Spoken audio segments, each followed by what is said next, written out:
It was a chilly Halloween night, the kind where the wind howled just loud enough to drown out the sound of footsteps creeping up behind you. The moon hung low, casting long shadows across the empty streets, and the leaves danced like little ghosts in the breeze. That night felt different. There was something in the air, something heavier than the usual excitement of sugar-fueled chaos. No one could quite put their finger on it, but we all felt it. We lived in a small town, the kind where everybody knows everybody's business, or at least they think they do.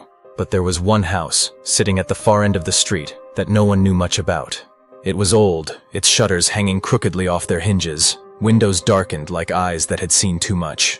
Rumor had it that the owner hadn't been seen in years. Kids dared each other to go near it, but none had the guts. Until that night, a group of kids, 5 of them, all decked out in their store-bought costumes, stood in front of the gate. Their bags were already bulging with candy, but that wasn't the point anymore. They wanted the thrill, the bragging rights. They were going to knock on that door. And they did. I watched from my porch as the door creaked open on its own. No one answered. No one stepped out. But something was there. The wind stopped for a moment, like the world itself was holding its breath. And then the candy appeared. A small black bowl, filled to the brim with wrapped sweets, sitting just inside the doorway. One of the kids, the one dressed as a vampire, reached out first. He hesitated, but not for long. He grabbed a piece, unwrapped it, and popped it into his mouth. The others followed suit, each taking one as if the candy had some magnetic pull they couldn't resist. I should have said something. I should have yelled for them to stop, but I didn't. The whole scene played out in slow motion, and I was too wrapped up in the eerie stillness of it all. The kids didn't scream. They didn't run away. They just stood there, chewing quietly, their faces blank. Then they turned and walked back down the street, as if nothing had happened. I almost convinced myself that I imagined the whole thing, that maybe it was just a harmless prank. But deep down I knew something was wrong. The next day, strange things started happening. One of the kids, the one with the pirate costume, shoved another kid off his bike during recess. Normally this kid wouldn't hurt a fly, but this time he stood over the boy lying in the dirt, looking down at him with a cold, distant expression. Not a smirk, not a laugh, just nothing. Another, the one who had gone as a witch, was caught pulling the wings off butterflies in the park, her eyes vacant as she muttered something under her breath. And the others? Well, they started showing signs too. Little things at first. Shoving, tripping. Fights that weren't fights, just these cold, emotionless bursts of violence. The worst part was their eyes. Glassy, detached, like they weren't really there anymore. Like something else was moving their bodies. It wasn't long before the parents noticed. They tried to discipline their kids, but it didn't help. There was no remorse, no apology, just silence. The kids would sit, staring off into space, as if they were listening to something far away that no one else could hear.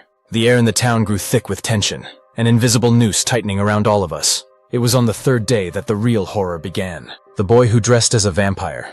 He had always been a sweet kid, never raised a hand to anyone. But that night, his mother found him in the kitchen, standing over his little brother, a steak knife in his hand.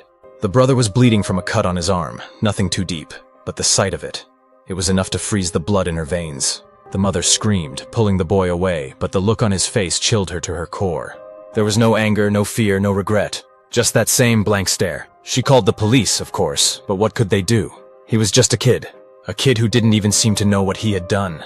The next day, the town was on edge. Something terrible was happening, and everyone knew it had to do with that cursed candy. It was spreading through the children like a virus, twisting them into something unnatural, something dangerous, but no one could bring themselves to talk about it. By the time the sun set that evening, there was an eerie calm across the town. You could feel it, like the quiet before a storm when the air is charged and electric. I watched the street from my window, heart pounding, unable to shake the feeling that something far worse was coming.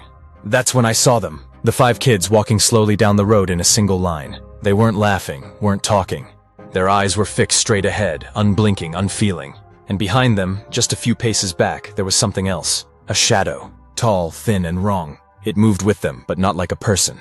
Its limbs jerked unnaturally, its form flickering in and out of the light like it wasn't quite real. My mouth went dry as it passed under the streetlight, and for a brief second, I thought I saw its face. It was smiling. Then the light flickered, and it was gone. I slammed the curtain shut, my heart racing, and backed away from the window. Something told me that whatever was happening, it was just the beginning. And whatever had cursed that candy wasn't done with us yet, not by a long shot. The town fell into a quiet panic after that night. Parents whispered to each other in hushed voices, their eyes constantly darting toward their children, as if waiting for the next outburst of violence. But no one said anything outright. No one wanted to believe what was happening. Denial is a funny thing. It wraps you in a warm blanket of false security, even when you know damn well you should be running for your life. I tried to warn them. I told the police what I had seen, but they didn't believe me. They chalked it up to some twisted Halloween prank or a misunderstanding. But deep down they knew. They saw the look in my eyes. They could feel the fear vibrating off me. It didn't matter. The kids were still there, walking through town like ghosts, their movements robotic, their faces blank. But now it wasn't just the 5 of them. More had joined. Their numbers were growing, and every day it seemed like another child was drawn into whatever sick spell had been cast. The town was dying, but no one wanted to see it. Then, 3 nights later, it all spiraled out of control. It started with the sound of glass shattering in the middle of the night. I sat bolt upright in bed, the noise reverberating through the quiet. For a split second I thought it was part of some nightmare.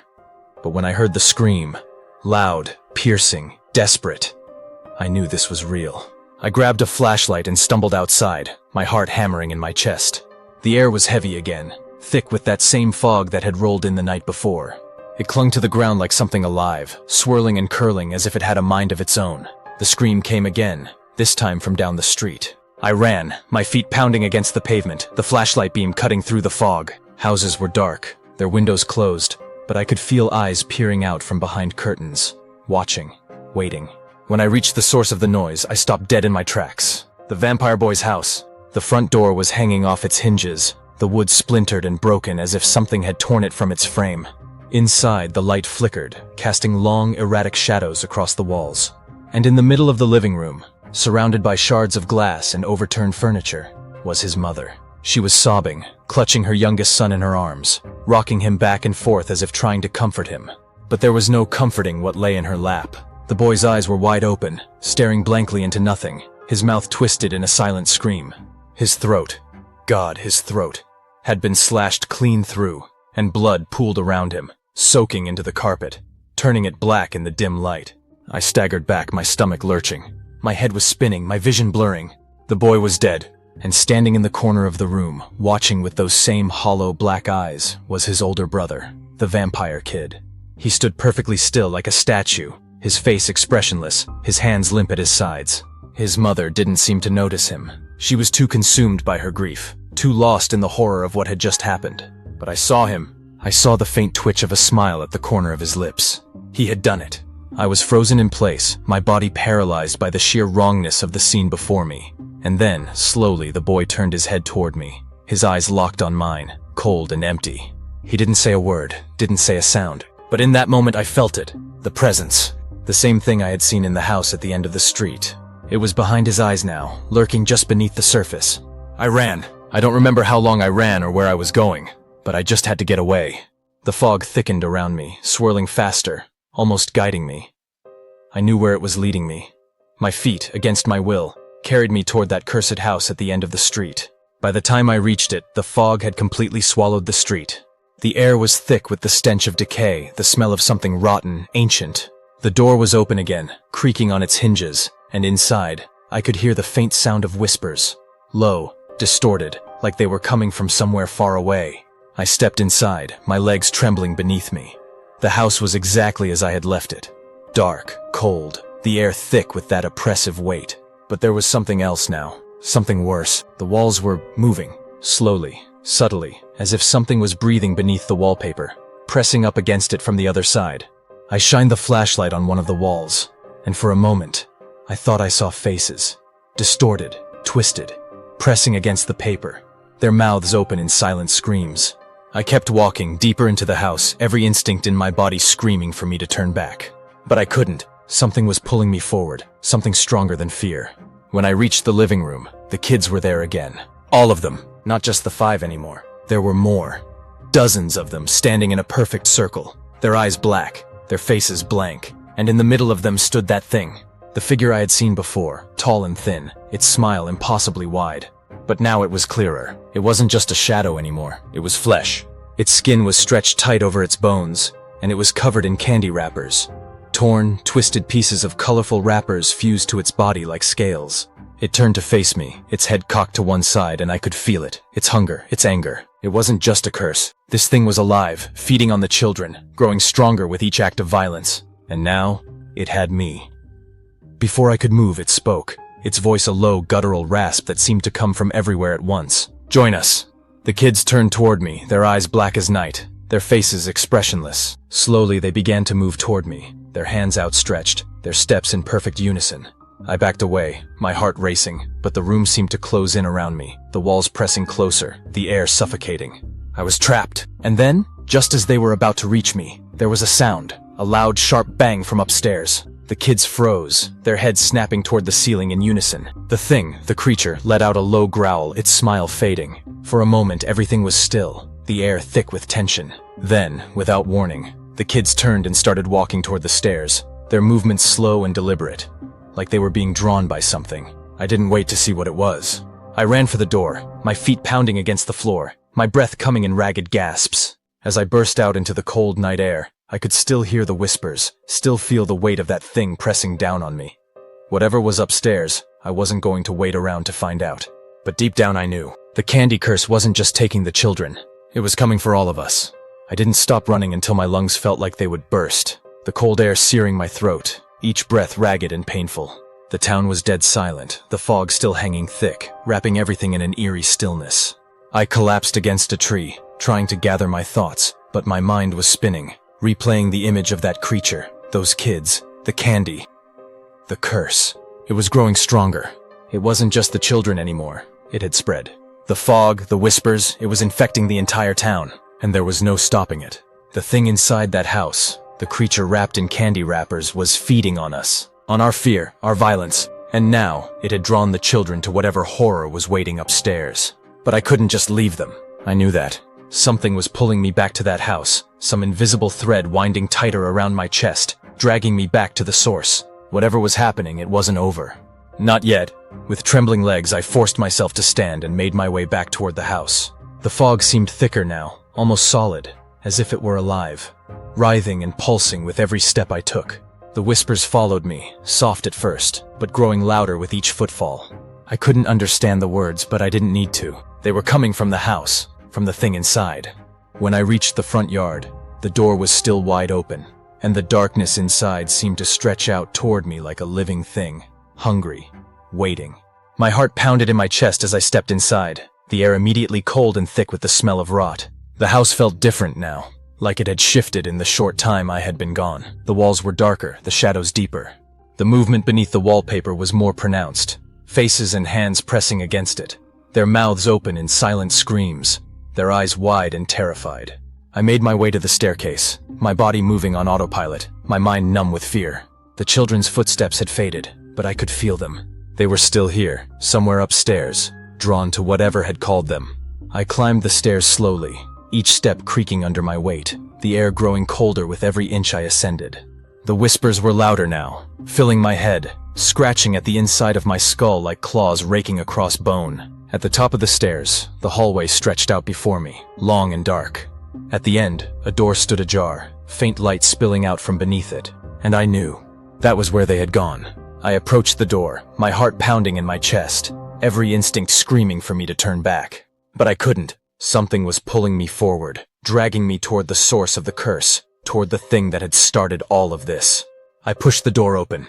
Inside was a small, dimly lit bedroom. The walls were covered in faded wallpaper, and in the center of the room was an old, rotting crib.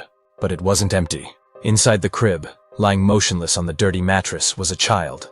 At least it had once been a child. Now, it was nothing more than a withered husk, its skin pulled tight over its tiny frame, its eyes black and hollow, just like the children downstairs. Candy wrappers littered the crib, sticky and torn, as if the child had been feeding on them for centuries. Standing around the crib were the children, their faces pale, their eyes empty. They stared down at the figure in the crib, their mouths moving, whispering something I couldn't hear. And behind them, looming in the shadows, was the creature. It wasn't smiling anymore. It stepped forward, its long twisted limbs creaking as it moved. Its candy-wrapped body seemed to pulse and shift, the wrappers glistening in the dim light, stuck to its flesh like leeches. Its face was skeletal now, the skin pulled tight over its skull, its eyes sunken deep into its sockets. And in its hand, it held a single piece of candy, wrapped in a shiny black wrapper. It looked at me, its hollow eyes boring into mine, and I felt it, pure, unfiltered evil. This thing wasn't just feeding on the children. It was feeding on the entire town, on our fear, our hatred, our violence. It had been doing this for centuries, drawing people in, using the candy to control them, to twist them into something monstrous. And now, it had chosen me. Without a word, it held out the piece of candy, its bony fingers trembling slightly as if offering it to me. My heart raced, my mind screaming for me to run, to get out. But I couldn't move. I was frozen, trapped in its gaze, my body paralyzed with fear. The children turned to face me, their eyes black and empty, their mouths twisted into grotesque smiles. And then, in unison, they spoke. Eat. The word echoed in the room, bouncing off the walls, filling my head until it felt like it was going to burst. I took a step forward, my hand trembling as I reached for the candy. I didn't want to. God, I didn't want to. But something was forcing me, some invisible hand guiding my movements. I was inches away from the candy when a sudden sharp noise snapped me out of my trance. A loud crack, like the sound of wood splintering, echoed through the house. The creature's head jerked toward the door, its hollow eyes narrowing. And then, out of nowhere, a figure burst into the room. It was the vampire boy's mother, her face pale and streaked with tears, a fire poker clenched in her hands. She swung it with all her might, bringing it down on the creature's head with a sickening thud. The thing let out a deafening screech, its body convulsing as it staggered backward, the candy wrappers peeling away from its flesh, revealing the rotten, decayed corpse beneath. The children screamed, their voices high-pitched and unnatural, and they began to crumble, their bodies collapsing into piles of candy, their skin splitting open to reveal the twisted sweets inside. The creature writhed on the floor, its long limbs twitching, the candy wrappers dissolving into black sludge. Its hollow eyes locked on mine one last time, and then, with a final shuddering breath, it disintegrated into dust. I collapsed to the floor, gasping for breath, my heart pounding in my chest. The room was silent now, the whispers gone, the air still. The children were gone, nothing left but piles of candy, their wrappers glistening in the dim light. The curse was broken, but as I looked down at the candy in my hand, the piece I had almost eaten, I realized something. The curse wasn't gone, it had just changed. The evil wasn't destroyed, it was inside me now, and it was hungry.